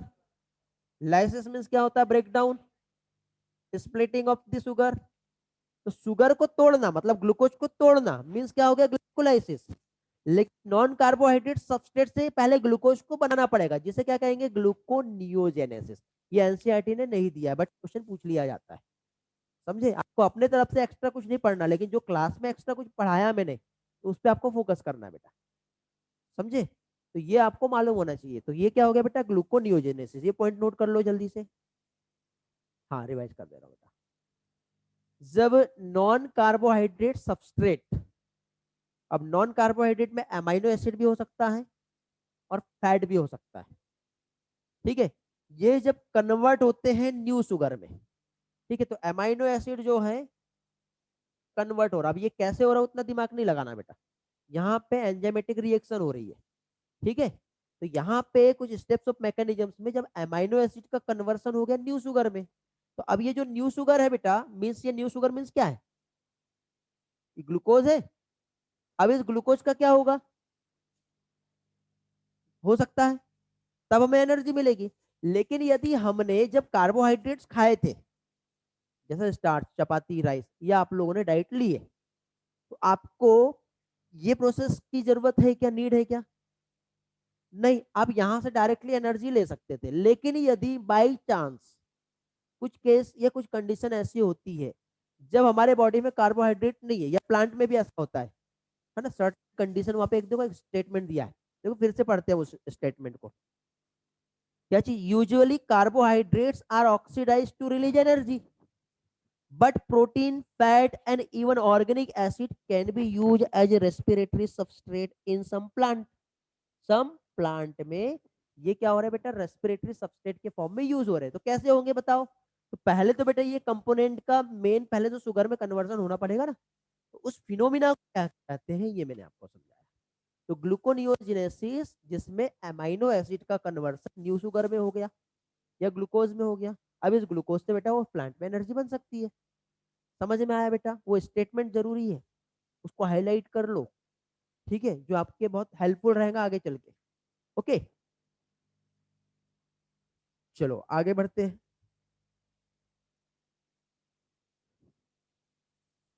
देखिए अब during oxidation within a cell, ठीक है, क्या चीज, अब सेल में जब ऑक्सीडेशन जब हो रहा है तो उस टाइम पे क्या हो रहा है बेटा, ऑल एनर्जी जो कंटेंट है कहां पर है बेटा, रेस्पिरेटरी सबस्ट्रेट में, is not release free into the cell और इन सिंगल स्टेप्स। ऐसा हुआ क्या कि ये ग्लूकोज आया, इसका ब्लास्ट हुआ और एनर्जी बन गई, ऐसा हुआ क्या? सिंगल स्टेप्स में हुआ क्या? कितने स्टेप्स पढ़े आपने? सबसे पहले क्या था? नहीं तो उसमें भी तो स्टेप्स हैं ग्लाइकोलाइसिस में। तो सबसे पहले ग्लूकोज था, उसका ब्रेकडाउन हुआ किसमें, क्या बना, ग्लूकोज 6 फॉस्फेट, फिर वो कन्वर्ट हुआ किसमें, फ्रक्टोज 6 फॉस्फेट में, फिर कन्वर्ट हुआ फ्रक्टोज 1 6 बाईफॉस्फेट या डाईफॉस्फेट कहते हैं, ठीक है। फिर उसका ब्रेकडाउन हो गया डाईहाइड्रोक्सी एसीटोन फॉस्फेट और ग्लिसरल्डिहाइड 3 फॉस्फेट, फिर वो आगे चल के कन्वर्ट हुआ किसमें, फॉस्फोग्लिसरल्डिहाइड में, फिर वो कन्वर्ट हुआ किसमें, फॉस्फोग्लिसरिक एसिड में, फिर वो कन्वर्ट हुआ किसमें, फिर उसके बाद फॉस्फोइनॉल पायरुवेट एसिड, और फिर लास्ट में क्या आया? यार कई लोग याद करके नहीं आए, याद करना है ये, समझा के मैं दूंगा कैसे हो रहा हो प्रोसेस, एटलीस्ट नाम और स्टेप्स तो मालूम होनी चाहिए। आज का टास्क फिर से, आज फिर से आपको ये प्रोसेस लिख लिख के प्रैक्टिस करके होंगे। कल मैं पूछूंगा आप लोगों से, आज नहीं पूछा मैंने, आज कॉमन सबसे पूछ लिया, समझ में आ गया कितने लोगों को याद हुआ है, कल ये याद हो जाना चाहिए। समझा के मैं दूंगा प्रोसेस एक्चुअली हो कैसे रही है, तो वो ऑटोमेटिक याद हो जाएगा, लेकिन एटलीस्ट पहले आप लोग थोड़ा रटो तो उसको, ठीक है। थोड़ा सा काम आप करोगे, क्योंकि क्या कोई चीज पहले से मालूम रही ना तो जल्दी से समझती है। अब मैं यही चाहता हूँ कि वो चीज आपको पहले से थोड़ा बहुत मालूम रहे, ठीक है। आप लोग अपने तरफ से अपना एफर्ट दो, फिर मैं यहाँ पे आप लोगों को याद करवा के दूंगा, समझ में सारी चीजें आएगी। मेन पहले चीज समझना जरूरी है, बट समझने के लिए आपको नेम्स मालूम होना चाहिए, स्टेप्स मालूम होने चाहिए, ठीक है, समझ गया बेटा? चलो तो आगे बढ़ते हैं। नहीं, अमाइनो एसिड कन्वर्ट हो रहा है बेटा ग्लूकोज में, फिर ग्लूकोज का ऑक्सीडेशन होगा।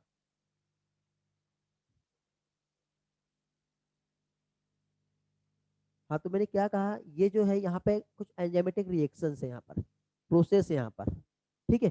तो वो हमें नहीं देखना है, नहीं तो वो देखेंगे तो क्या हुआ यहाँ पर, जैसे कि फॉर एग्जांपल वहाँ पे कार्बोक्सिलेशन हो सकता है, डीकार्बोक्सिलेशन हो सकता है, फिर उसके बाद उसका कन्वर्सन हो सकता है, बहुत सारी प्रोसेस आएगी फिर वहाँ पर, तो उतना हमें डिटेल में नहीं जाना है, ठीक है। हमें सिर्फ इतना याद रखना है कि अमाइनो एसिड ग्लूकोज में कन्वर्ट हुआ, इस प्रोसेस को ग्लूकोनियोजेनेसिस कहते हैं। फिर जो शुगर, इसका ऑक्सीडेशन होगा जो कि हमें एनर्जी देगा, क्योंकि हम इस ये वाले स्टेप्स में जाएंगे तो हमारे सिलेबस का पार्ट नहीं है, ठीक है। एग्जाम पॉइंट ऑफ व्यू से सारी डिटेल्स पढ़ना है। ओके, क्लियर हुआ? चलो आगे बढ़ते बेटा। कहाँ पहुंच गए थे, ड्यूरिंग ऑक्सीडेशन। फिर इसके बाद देखिए यहाँ पे within the cell all energy जो है रेस्पिरेटरी सबस्ट्रेट, ठीक है, बट वो रिलीज जो हो रही है वो डायरेक्टली नहीं हो रही, किस फॉर्म में हो रहा है बेटा, वो एटीपी के फॉर्म में हो रहा है, तो डायरेक्ट सेल यूज नहीं कर रहा, पहले वो एटीपी के फॉर्म में रिलीज होगा, फिर वो एटीपी से सेल्स क्या करेगा, यूज कर पाएगा। ये वाला स्टेटमेंट सभी लोगों को समझा क्या बेटा? ऐसा कोई पर्सन जिसे नहीं समझा? क्लियर है ऑल? चलो तो फिर क्या है, वो एक सिंगल स्टेप्स में नहीं हो रहा, ये भी हमने देख लिए। वो क्या हो रहा है, वहां पे बहुत सारे स्टेप्स हैं, तो ग्लाइकोलाइसिस की उतनी सारे स्टेप्स, फिर टीसीए होगा, फिर एटीएस होगा, तब एनर्जी बनेगी बेटा। एक ग्लूकोज को तोड़ के एटीपी हमें चाहिए, और वो एटीपी का यूज करके हम जो तेजी से भागने वाले हैं, उसमें जो स्टेप्स है, ग्लाइकोलाइसिस का 10 स्टेप्स, तो टीसीए का कंप्लीट जो स्टेप्स है, उसके बाद इलेक्ट्रॉन ट्रांसपोर्ट सिस्टम का स्टेप्स, तब एनर्जी बनेगी। सोचो इतनी मेहनत से आपका बॉडी एनर्जी बना रहा है, उसका क्या आप लोग सही यूटिलाइज कर रहे हो? हेलो? नहीं, आधे लोग सोने में, आधे लोग बातें करने में, ठीक है, टीवी देखने में अपनी फेवरेट सीरियल आने वाला है ना, कितने बज गए, अच्छा बिल्कुल टाइम फिक्स है, बिल्कुल टीवी चालू करके बैठ जाएंगे, तो उसमें हमको वेस्ट नहीं करना है बेटा, हमको नीट एग्जाम क्रैक करना है, तो उस एनर्जी का हमारे स्टडी में यूज करना है। ठीक है, अभी यूज कर लेंगे तो बाद में आपको उसका एडवांटेज मिलेगा। ठीक है, चलो आगे बढ़ते हैं। तो कहाँ पहुंच गए हम लोग? हाँ, आगे देखिए यहाँ पे, it is release in a series of slow step wise reaction control by enzyme. Enzyme के नाम भी याद करना है आपको, हेक्सोकाइनेज है, फॉस्फोफ्रक्टोकाइनेज है, आइसोमरेज एंजाइम है। ठीक है, जितने भी एंजाइम्स है वो एंजाइम्स के नेम्स दिए बेटा, वो जो जहाँ रिएक्शन है उसके बाजू में थ्योरी दी हुई है, हम लोग करेंगे याद, बट एटलीस्ट पढ़ के आइए आप लोग। ओके, फिर आगे देखिए, इसलिए मैंने क्या कहा था, ये जो पैराग्राफ है उसके लिए वो ग्लाइकोलाइसिस एटलीस्ट एक बार पढ़ा हुआ होना चाहिए। ठीक है, मैं समझाऊंगा आपको, लेकिन वो मालूम होना चाहिए। तो अब देखिए यहाँ पे फिर क्या है, and it is trap as a chemical energy in the form of, पढ़ लिया हमने पहले ही, ठीक है, समझ में लिए।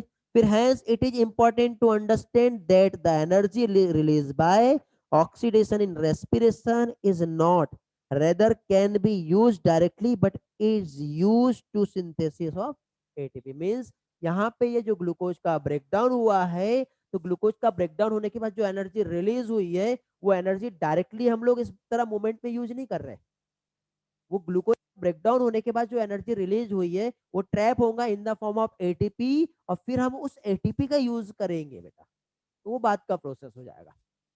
ये यहाँ पे इस स्टेटमेंट में कहा है। ओके, तो एटीपी का सिंथेसिस हुआ, फिर एटीपी का जब ब्रेकडाउन होगा तो एनर्जी जो है वो हमको जैसे नीड है वैसा हम यूटिलाइज कर पाएंगे। ओके, तो एटीपी एक्ट कर रहा है किस तरह से, एनर्जी की करेंसी ऑफ द सेल। तो एनर्जी की करेंसी क्या है, डायरेक्ट नीड का क्वेश्चन है ये भी।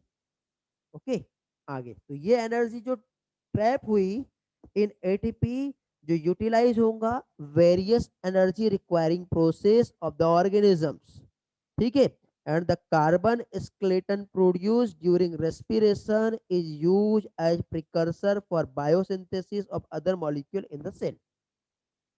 मतलब यदि मान लो हम लोगों को, जैसे कि फॉर एग्जांपल जो फूड हमने खाया, वो तो डाइजेस्टिव सिस्टम ने तो उसको डाइजेस्ट कर लिया, अब हमारे बॉडी में जो एब्जॉर्ब हुआ, प्रोटीन एब्जॉर्ब हुआ in the form of amino acid, carbohydrate absorb हुआ in the form of glucose, lipid जो हमने कंज्यूम किए वो एब्जॉर्ब हुआ in the form of fat acid and glycerol. अब ये जब एब्जॉर्ब हो गया तो हमारे मसल्स का सिंथेसिस करना है, जो सेल मेम्ब्रेन की सिंथेसिस करना है, उसमें भी तो एनर्जी चाहिए, तो उस मॉलिक्यूल को हमको फिर से बिल्डअप करना पड़ेगा, एसिमिलेशन होगा उसका, तो उसके लिए भी तो एनर्जी चाहिए, वो कहाँ से आएगी, वो एटीपी का यूटिलाइजेशन होगा। और वो जो सिंपल सिंपल मॉलिक्यूल्स है ना, तो हमारी मसल सेल्स का ग्रोथ, सेल का डिवीजन, वाट एवर जो हमारे डिफरेंट है, या टिश्यू डैमेज हो गया तो डैमेज हुआ टिश्यू का जो रिपेयरिंग जो होती है, वो सारी चीजों में वो एटीपी का यूटिलाइजेशन होगा। पर सिर्फ हमारी ही बॉडी में नहीं बेटा, मैं अपना खुद का एग्जांपल इसलिए आपको समझा रहा हूँ ताकि आपको समझ में अच्छे से आए। ऐसे प्लांट में भी तो होगा ना बेटा, प्लांट भी तो डैमेज होते हैं, उसकी सेल डैमेज होती है, रप्चर होता है, ये सारी चीजें। प्लांट जो हीलिंग का जो मैकेनिज्म होता है, जो उसका टिश्यू रिपेयरिंग का जो मैकेनिज्म हो रहा है, कहाँ से मिल रहा है, वो एटीपी से ही तो मिल रहा है।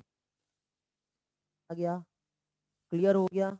तो ये था बेटा आज का पैराग्राफ। अब आपका आज का टास्क इस पैराग्राफ को अच्छे से पढ़ना है और ग्लाइकोलाइज कल। हेलो, चलो तो बाय फिर, थैंक यू, बाय।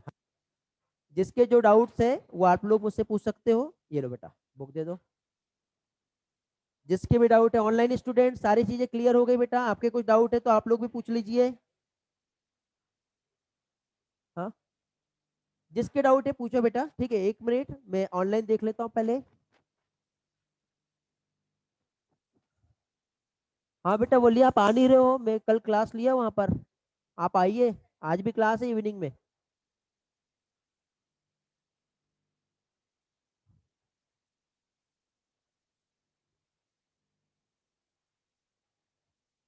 अदिति एक काम करना, आप मुझे टेक्स्ट कर देना, मैं आपके आंसर का रिस्पॉन्स दे दूंगा, ठीक है। चलो, रिया का everything is crystal clear, very good. Precursor मतलब बेटा वो यूज हो रहा है, मतलब जैसे कोई प्रोसेस हो रही है ना, तो उस प्रोसेस के लिए हमें जो चाहिए तो उस कंपोनेंट का यूज होता है, तो उसे प्रिकर्सर कहते हैं। हाँ बेटा एक मिनट, हाँ इनका मैं क्लियर कर देता फिर आपको बता देता हूँ, क्योंकि मीटिंग एंड कर देता हूँ मैं। ओके बेटा, बाकी कुछ ऑफलाइन स्टूडेंट के डाउट है तो मैं मीटिंग एंड कर रहा हूँ। आपकी कुछ डाउट होंगे बेटा तो मुझे टेक्स्ट कर दो, मैं उसमें क्लियर करा दूंगा। ओके, चलो बाय बाय फिर।